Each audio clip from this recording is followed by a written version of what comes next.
August 29, 1944. Route Nationale 138, 30, 2 miles southeast of Chartres, France. The GMC 2.5-ton truck shudders as Private First Class William Jackson, nicknamed Red, downshifts, his hands slick with sweat on the worn steering wheel. It's 3:47 in the morning, that dead zone between midnight and dawn when the human body screams for sleep. The convoy stretches ahead of him and behind him like a segmented dragon. 47 trucks, headlights blacked out except for narrow slits of light barely illuminating the road. Each vehicle carrying 6 tons of fuel cans filled with gasoline, ammunition crates, rations, and everything else needed to keep an army moving east. Jackson blinks hard. The white, painted bumper markings of the truck ahead. Company B, 36th 50th Quartermaster Truck Battalion. Blur and sharpen, blur and sharpen. He's been behind that wheel for 11 hours. The return trip to the depot at Valognes is still 180 miles away,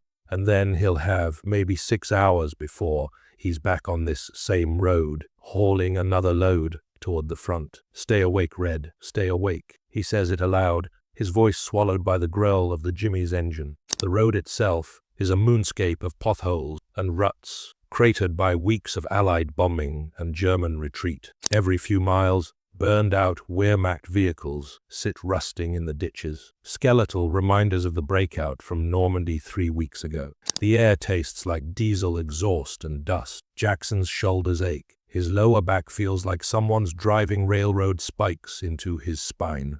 But he doesn't slow down. To his right, in the passenger seat, Corporal Marcus Hayes has finally surrendered to sleep, his head lolling against the vibrating door frame. Hayes drove the first shift. They've been running this loop together for 12 days straight. Before the Red Ball Express, Hayes was a sharecropper's son from Alabama. Jackson, a mechanic from Detroit. Now, they're cogs in the largest trucking operation in military history, and the only thing keeping General George S. Patton's Third Army from grinding to a halt 400 miles from the Normandy beaches. Jackson spots the red ball painted on a signpost ahead, a crimson circle the size of a dinner plate marking the one-way route reserved exclusively for military supply trucks. No other traffic, no exceptions. The Red Ball Express owns this road. Ahead, brake lights flare. The convoy slows. Jackson eases off the accelerator, downshifts again.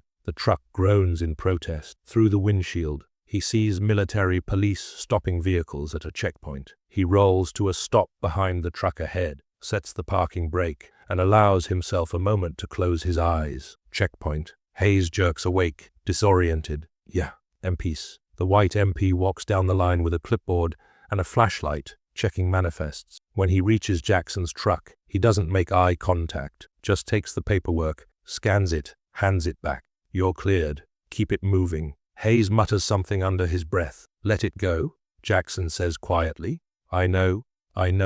Hayes reaches for the canteen between them, takes a long drink. You hear what Sergeant Mills said. They're moving 89,000 tons this week. 89,000. And we still can't use most of the rail lines because our own bombers tore them up. Jackson releases the brake, lurches forward as the convoy resumes speed. Long as Patton keeps rolling, we keep rolling. Germans probably think we're about done, Hayes says, allowing himself a thin smile. Think we're gonna run out of gas, run out of bullets, just stop. Jackson nods, eyes fixed on the road. He doesn't know it yet, neither of them do. But 150 miles east, in a commandeered chair too near Verdun, a Heeresgruppe commander named Generalobus Johannes Blaskowitz is at this very moment studying intelligence maps and drinking Assart's coffee, telling his staff officers that the American advance will collapse within days. The Americans have no railways operational. They're relying on trucks. Trucks!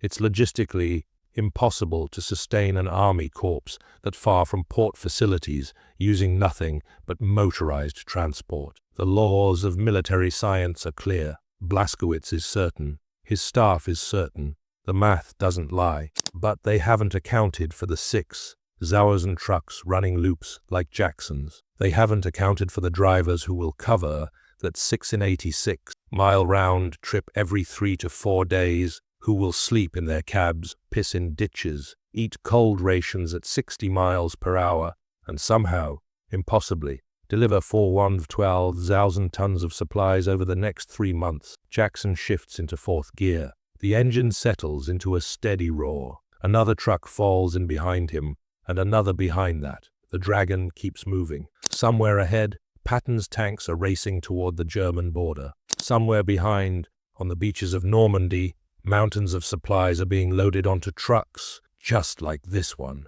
And in between, men like Red Jackson, driving through the darkness, keeping a thin thread of logistics stretched across the width of France, the thread that wasn't supposed to hold. August 30th, 1944, Chertou de Cons, Lac Granville, German Heeresgruppe G headquarters, 14 miles northwest of Verdun. Generaloberst Johannes Blaskowitz sets down his coffee cup, real coffee, one of the last tins from his personal stores, and studies the map spread across the oak table. Red pencil marks trace the American advance, 3rd Army, 7th Army, 1st Army. The lines push east like accusing fingers. Across from him, General Major Walter Boch, Chief of Staff, slides another intelligence summary across the polished wood. Reconnaissance confirms it. Herr Generaloberst. Patton's spearheads reached the Meuse yesterday. Scary Corps has advanced another 30 kilometers since Monday. On what? Blaskowitz doesn't look up from the map. On what supplies? Trucks, sir. Only trucks. Now Blaskowitz does look up. His eyes, grey and cold, fix on Bochich. Show me the rail lines. Boch moves to the large operational map mounted on the Chertou wall. He traces routes with his finger. Here, the main line from Cherbourg to Paris. Destroyed. Our demolitions, plus their strategic bombing. Here, the coastal routes through Caen. Unusable. The marshalling yards at Argentan. Alençon-Le Mans, all rubble. Our own engineers did excellent work before the retreat. A thin smile crosses Blaskowitz's face. So excellent we've crippled our enemy. That appears to be the situation, sir. Major Hermann Balk, the intelligence officer, clears his throat from his position near the window. He's younger than the others, a decorated veteran of the Eastern Front, and he carries the particular arrogance of German officers who cut their teeth against the Soviets. If I may, Herr Generaloberst, the Americans are attempting something that violates every principle of military logistics we've established over 2 centuries of professional warfare. Explain. Blaskowitz waves him forward. Balk approaches the map, warming to his subject. The Wehrmacht standard is clear. For every kilometer an army advances beyond its railhead, its combat effectiveness decreases proportionally. This isn't theory. It's mathematics. Fuel consumption, ammunition expenditure, food requirements, replacement parts, medical supplies. An army of the scale Patton commands requires a minimum of 800 tons per day. Per day, gentlemen. He taps the map where Chartres is marked. They're now 380 kilometers from the Normandy beaches. They have no operational rail line. They're relying entirely on truck transport along roads we've spent 4 years degrading. He pauses for effect. It cannot work. It cannot possibly work. Oberst Franz Wangler, the logistics officer, nods vigorously. He's spent his career managing supply lines from North Africa to the Eastern Front. I've reviewed the captured American quartermaster documents from the Falaise pocket. Their primary vehicle is this GMC truck, 20 tons capacity, if we assume optimistically that they have, 2,000 such vehicles available. Perhaps 3,000. Intelligence estimates between 4,000 and 6,000. Boch interjects. Wangler waves dismissively. Let's grant them 6,000 trucks, though that number seems fantastical. Even so, the mathematics are brutal. Round trip from the beaches to Patton's forward positions, approximately 100 kilometers. Average speed on damaged roads, accounting for congestion, refueling, loading, and unloadings, perhaps 40 kilometers per hour in convoy. That's a minimum 72-hour cycle per vehicle. He pulls out a notepad, scribbles calculations. 6,000 trucks, carrying 6 tons each. If we're generous, completing 1 cycle every 3 days, that yields approximately 12,000 tons delivered per day. He looks up. Patton's 3rd Army alone needs more than that. Add in the rest of Bradley's formations. They're operating at a deficit. a severe deficit. Blaskowitz lights a cigarette, French tobacco from the chair Tu's previous occupant. Your conclusion? They'll culminate within a week, Wangler says confidently. 2 weeks at most. The advance will sputter, slow, and stop. Not because we stop them, because they'll run out of fuel. They'll run their trucks into the ground, burn through their drivers, and discover what every professional army has known since WWII. You cannot sustain a major offensive without railways. Silence fills the room. Outside, a German supply column rattles past, horse-drawn wagons hauling ammunition. The irony is lost on no one. The Wehrmacht, the army that pioneered blitzkrieg, is now reduced to horses, while the Americans have trucks by the thousand. But trucks aren't enough. That's what the professionals know. Balk speaks again. The Americans are amateurs at this scale of warfare. Brave, yes. Well-equipped, certainly. But they lack the institutional knowledge of logistics that we've refined through Prussia, through the Kaiser's army, through this war. They think enthusiasm and industrial capacity can overcome the iron laws of supply and distance. They're wrong, Wangler adds. Blaskowitz draws on his cigarette, considers. Everything his officers are saying aligns with his own training, his own experience. You can't run an army on trucks alone. Not at this distance, not at this tempo. Very well, he says finally. We prepare defensive positions along the Moselle and the German border. When the Americans culminate, and they will, we counterattack into their overextended flanks. They're giving us the opportunity to repeat the Mortain offensive, but this time with their supply lines stretched to breaking. The officers nod. It makes sense. Perfect sense. Not one of them knows that at this moment, on Route Nationale 138, Red Jackson is on his third loop in 4 days, that the 3060 Quartermaster Truck Battalion has delivered 4 to 12 tons in the past 48 hours alone, that drivers are averaging 90 hours per week behind the wheel, that the rules say it's impossible, but the trucks keep rolling anyway. The Germans are about to learn something the hard way. Sometimes, the amateurs don't know what's impossible. September 2nd, 1944. Laferte, Bernard Supply Depot, 112 miles southwest of Paris. The depot never sleeps. Sergeant Major Clayton Hodges stands on the loading platform, clipboard in hand, watching the controlled chaos unfold under banks of portable floodlights that turn night into harsh, shadowless day. Trucks arrive every 90 seconds. Empty vehicles peel off into Lane A, where quartermaster crews swarm them like pit crews at a race. 4 men per truck, loading with mechanical precision. Jerry cans of gasoline, crates of 30-06 ammunition, boxes of C rations, mortar shells packed in straw, spare tank treads, medical supplies. Anything and everything the Third Army is burning through 200 miles east. 6 minutes. That's the target. 6 minutes from arrival to departure. Hodges checks his watch as a truck from the 3348th rolls into position. He clicks his stopwatch. The crew chief, a white corporal from Ohio named Dennison, doesn't waste breath on commands, just points. His 3-man team moves like dancers. 2 men haul jerry cans from the pallets, swinging them up to the truck bed where the 3rd man stacks them in interlocking rows. 50 cans, 300 gallons of gasoline. 5 minutes, 40 seconds. The driver, Hodges recognizes him. A kid named Porter from the 3348th. Doesn't get out. Can't afford to. He's already been on the road for 14 hours. He'll grab another C ration from the box beside him, piss in a bottle if he needs to, and be back on Route Nationale 138 before his engine cools. Next, Dennison shouts. The truck lurches forward, swinging back onto the one-way loop that feeds toward the front. Another truck immediately takes its place. Hodges moves down the platform toward Lane C, where the returning trucks arrive. These are the ones coming back from the front, empty, filthy, beaten to hell. Private First Class Jackson's GMC rolls to a stop, and Hodges sees the driver's face in the reflected floodlights. Exhausted doesn't cover it. Jackson's eyes have that 1,000-yard stare Hodges saw on infantry at Anzio. 3 hours, Hodges calls up to him. You've got 3 hours before your next run. Jackson nods slowly, like the words are reaching him through deep water. Jackson. Hey. Hodges steps closer.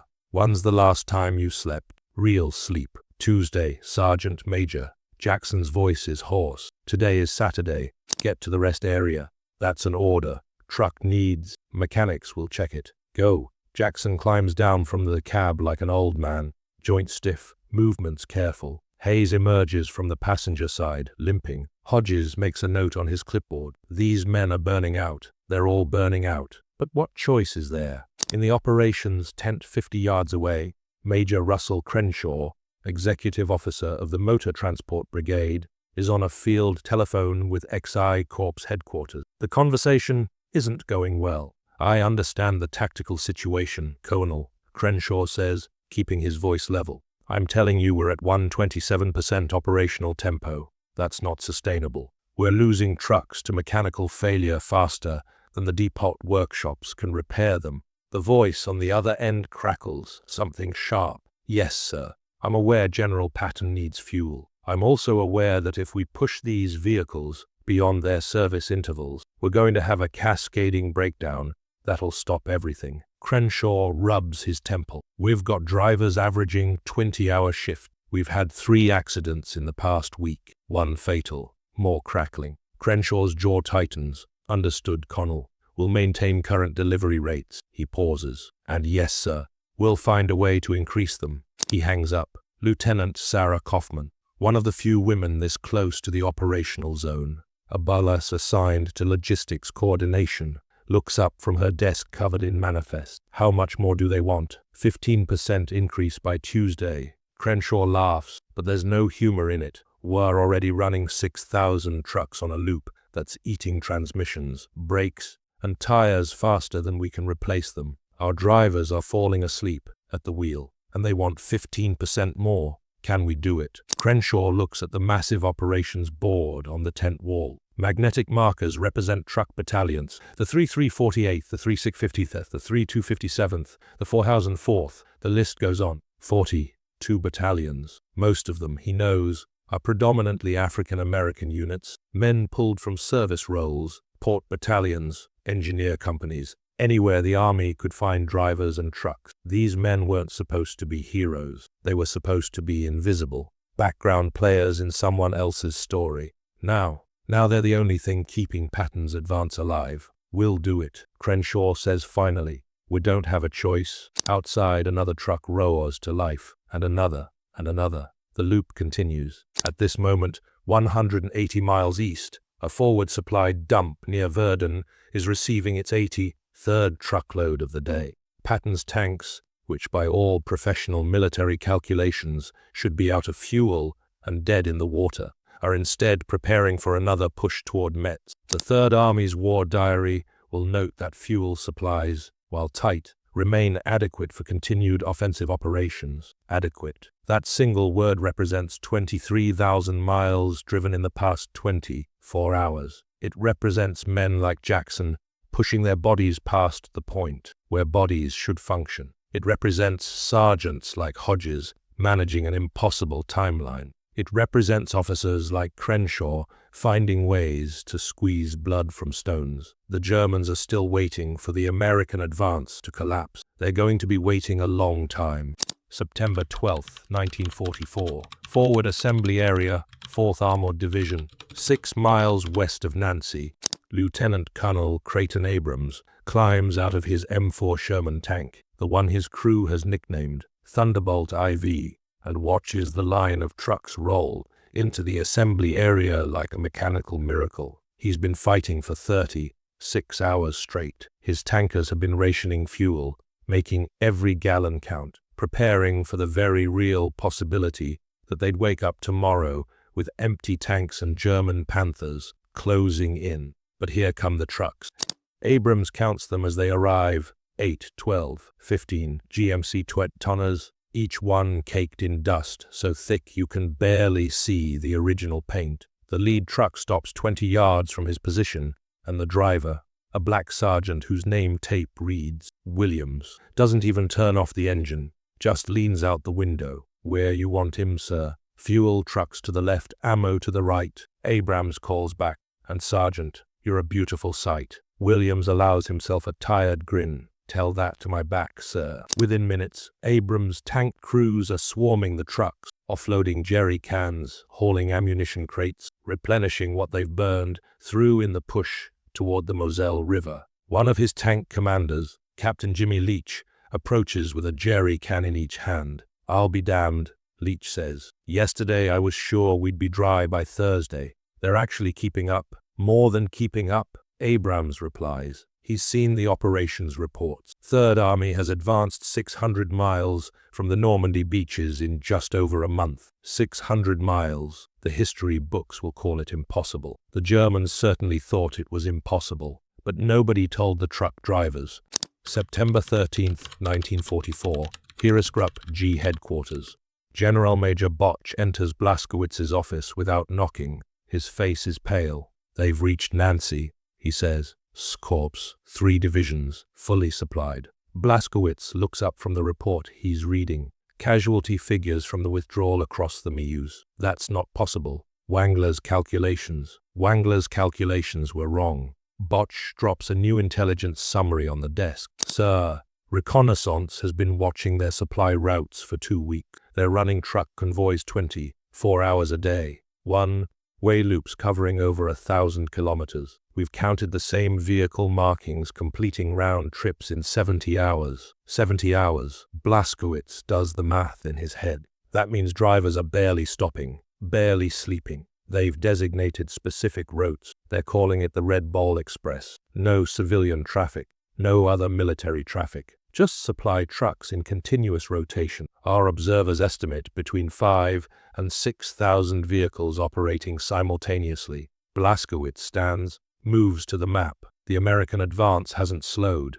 If anything, it's accelerating. Metz will be under assault within days. The Siegfried Line, the German border itself, is less than 100 kilometers from Patton's forward element. How? It's barely a whisper. How are they sustaining this? Botch has no answer. Neither does Wangler, who appears in the doorway. His earlier confidence evaporated. The logistics officer looks like he hasn't slept. "Herr Generaloberst, I've rechecked every calculation. By every metric we have: vehicle capacity, driver fatigue, maintenance intervals, fuel consumption. They should have culminated 2 weeks ago. They should be stalled, waiting for railways to be rebuilt. But they're not, because they don't know it's impossible." Balk mutters from behind them. The intelligence officer's arrogance is gone, replaced by something like reluctant respect. "They're not following our rules. They're breaking their trucks, burning out their drivers, and somehow it's working." Blaskowitz lights another cigarette with trembling hands. His entire defensive strategy was predicated on the Americans outrunning their logistics. That was supposed to be the law of warfare. Inviolable, certain. The Americans just violated it. September 14th, 1944. Route Nationale 138. Red Jackson feels the truck pull to the right. It's subtle at first, just a slight drag on the steering wheel, but he knows what it means. He's been driving this Jimmy for 3 weeks straight. He knows every rattle, every shimmy, every quirk. The transmission is going. "Come on, baby," he whispers. "Just get me to the depot. Just one more run." Hayes is asleep beside him, dead to the world. Behind them, another 40 trucks follow in the pre-dawn darkness. Ahead, somewhere in the distance, Patton's tanks are rolling toward Germany. The truck shudders. The transmission whines. Jackson downshifts, trying to baby it along. 60 more miles to the depot. 60 miles. The mathematics say this truck should have been deadlined a week ago. The maintenance schedules say it's overdue for a complete overhaul. The service manuals say you can't run a vehicle this hard without catastrophic failure. But Jackson keeps his foot on the accelerator, keeps his hands steady on the wheel, and somehow, impossibly, the truck keeps moving forward, just like the army it's feeding, just like the men who drive it. The Germans calculated everything except the one variable that doesn't fit on charts or graphs or logistics tables: the human refusal to quit. November 16th, 1944, La Ferte, Bernard Supply Depot. The Red Ball Express is ending, not with ceremony or celebration, but with the quiet efficiency that defined it from the beginning. The railways are finally operational. Engineers have rebuilt enough track from the ports to the front. that the trucks are no longer the only lifeline. The Dragon is being retired. Sergeant Major Hodges walks through the motor pool one last time, watching mechanics perform final inspections on vehicles that look like they've been through a war, because they have, engines held together with improvisation and prayer, transmissions that should have failed 1,000 miles ago, tires worn smooth, paint sandblasted away by the roads of France. The statistics are already being compiled in some rear echelon office. He's seen the preliminary numbers: 4,193 tons of supplies delivered, 6,000 trucks operating in continuous rotation, over 5,000 drivers, 75% of them African American, 81 days of operation,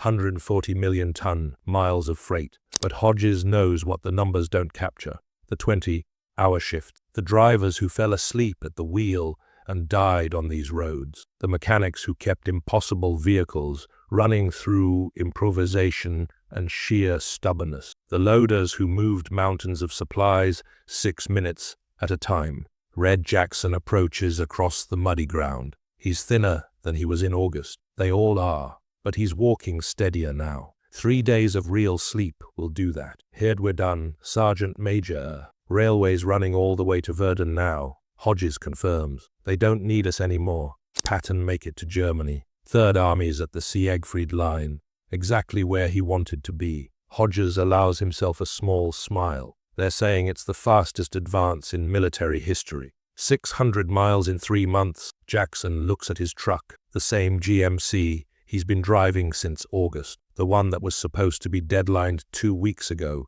but kept running anyway. What did that? Yeah. Hodges extends his hand. You did that. They shake. No parade, no medals, just a handshake in a muddy motor pool in France. Jackson will go back to Detroit after the war. He'll work in a factory, raise a family, and rarely talk about what he did in France. When he does, most people won't understand. They'll know about Patton's drive across France, the bold general, the tank battles, the liberation of Paris. The history books will focus on tactics and strategy and the brilliance of American armor. Most of them won't mention the trucks or the men who drove them.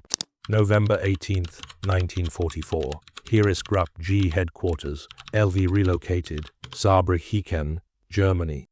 Blaskowitz stands at the window of his new headquarters, looking west toward France, toward the American armies now pressing against the German border. Armies that shouldn't be here. Armies that every professional calculation said would stall 200 kilometers back. The after-action reports are still being compiled, but the conclusion is already clear.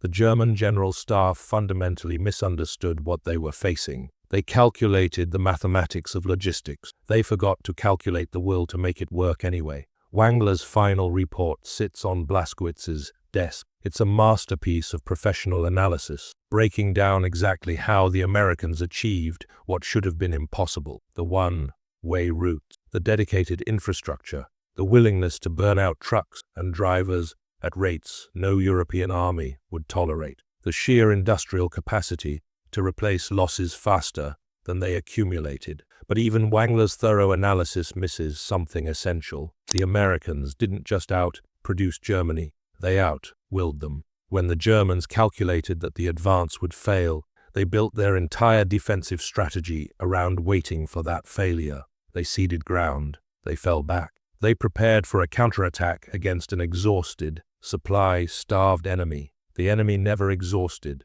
The supplies never stopped. And now the Wehrmacht is fighting on German soil. Blaskowitz thinks about the intelligence reports, about the photographs of those truck convoys stretching for miles, about the drivers, many of them black Americans, men who, if the racial briefings he received about American society were accurate, weren't even allowed to eat in the same restaurants as their white countrymen back home. Those men drove for 20 hours at a time to supply an army fighting for a country that didn't fully recognize their humanity. And they did it so well they changed the course of the war. That's the variable the Germans never calculated. That's the factor missing from all their professional military analysis. Belief in something larger than the mathematics.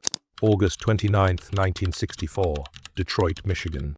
Red Jackson sits in his living room, watching his grandson play with toy trucks on the carpet. The boy is 6, obsessed with vehicles, making engine noises as he pushes a red pickup truck across the hardwood floor. Grandpa, you drove trucks in the war, right? That's right. Did you fight bad guys? Jackson considers the question. How do you explain to a 6-year-old that he fought with a steering wheel instead of a rifle? That his battlefield was a highway in France, and his weapon was the refusal to stop driving. I kept the fighters supplied, he says finally. Made sure they had what they needed. Oh, the boy sounds disappointed. He goes back to his truck. Jackson doesn't mind. He's never needed recognition. None of them did. They just needed to know it mattered. And it did. Somewhere in the distance, a truck engine rumbles past on the street outside. Jackson listens to it fade into the afternoon. That familiar growl of a heavy vehicle under load.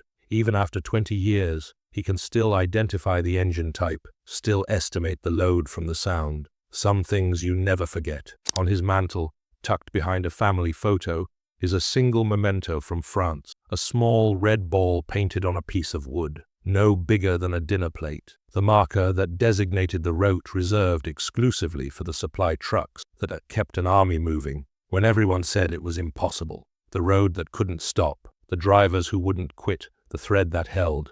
Historical note, the Red Ball Express operated from August 25 to November 16, 1944, delivering over 412,000 tons of supplies and enabling the Allied advance across France. Approximately 75% of its drivers were African American servicemen, operating in segregated units during a war fought for freedom and democracy. While their contribution was critical to Allied victory, they received little recognition at the time and remain largely absent from popular accounts of the campaign. German military planning consistently underestimated American logistical capabilities, assuming that reliance on truck transport would cause the Allied advance to culminate. They were wrong. The Red Ball Express became a case study in what determination and industrial capacity can achieve when conventional military wisdom says it cannot be done. The drivers who covered those 686-mile round trips, often sleeping in their vehicles and driving to the point of collapse, helped win World War II. They deserve to be remembered. Thanks for watching WWII Forgotten 45 channel. If you want more untold stories from World War II, like and subscribe and hit that bell. These heroes deserve to be remembered, and you help us keep their legacy alive. See you in the next one.